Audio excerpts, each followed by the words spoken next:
بسم اللہ الرحمن الرحیم۔ السلام علیکم ورحمۃ اللہ وبرکاتہ۔ بچے کے سر کو مونڈنا یعنی بچے کے سر کے بال کو صاف کرنا۔ بچہ جب چند دن کا ہو جائے تو اس کے سر کے بال مونڈ دیے جائیں۔ بہتر ہے کہ مونڈن 7ویں دن ہو۔ بالوں کا مونڈنا نہ معیوب ہے اور نہ بدعت، بلکہ یہ مسنون ہے اور بچے کی صحت کے لیے مفید ہے۔ بال مونڈنے سے بچے کے سر کے مسامات کھل جاتے ہیں۔ بچے کو ایک نئی طاقت اور تازگی محسوس ہوتی ہے۔ اس سے بینائی، سماعت اور سونگھنے کے حواس پر اچھا اثر پڑتا ہے۔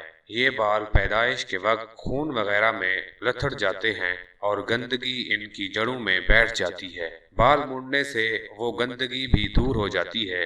آپ صلی اللہ علیہ وآلہ وسلم نے فرمایا، وَأَمِيتُوا عَنْهُ الْأَذَىٰ، بچے سے تکلیف دہ چیز کو دور کر دو۔ اکثر علماء کی رائے ہے کہ اعضاء سے مراد پیدائشی بال ہیں۔ بہرحال بالوں کا مونڈنا نہ صرف صحت و تندرستی کے لحاظ سے بہتر ہے بلکہ اسلام نے بھی اس کو مسنون قرار دیا ہے۔ نبی کریم صلی اللہ علیہ وآلہ وسلم نے ارشاد فرمایا، ہر بچہ اپنے عقیقے سے بندھا ہوا ہے۔ 7ویں دن اس کی جانب سے قربانی کی جائے، اس کا سر مونڈا جائے اور اس کا نام رکھا جائے۔ جب نبی کریم صلی اللہ علیہ وآلہ وسلم نے سیدنا حسن رضی اللہ تعالی عنہ کا عقیقہ کیا تو سیدہ فاطمہ رضی اللہ تعالی عنہا سے فرمایا، اے فاطمہ رضی اللہ تعالی عنہا، ان کا سر مونڈ اور بالوں کے وزن کے برابر چاندی صدقہ کر دو۔ چنانچہ سیدہ فاطمہ رضی اللہ تعالی عنہما نے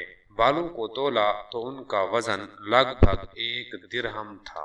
ایک روایت کے مطابق سیدہ فاطمہ رضی اللہ تعالی عنہما نے سیدنا حسن رضی اللہ تعالی عنہ، سیدنا حسین رضی اللہ تعالی عنہ، سیدہ زینب رضی اللہ تعالی عنہما اور سیدہ ام کلثوم رضی اللہ تعالی عنہا ان کے بالوں کے وزن کے بقدر چاندی صدقہ کی۔ بالوں کے وزن کی بقدر چاندی صدقہ کرنے سے ایک تو نومولود کے لیے خیر و برکت ہوتی ہے، دوسرا یہ کہ غریبوں اور مسکینوں کی ضرورتیں پوری ہوتی ہیں۔ گھر کے افراد میں غریبوں کے لیے خرچ کرنے کا مزاج بنتا ہے۔ دراصل اسلام معاشرے کے معاشی نظام کو کسی مرحلے پر بھی نظر انداز نہیں کرتا۔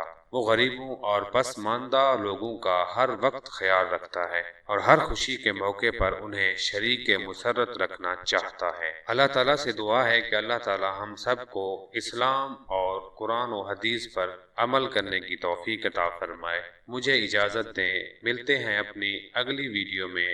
اللہ حافظ۔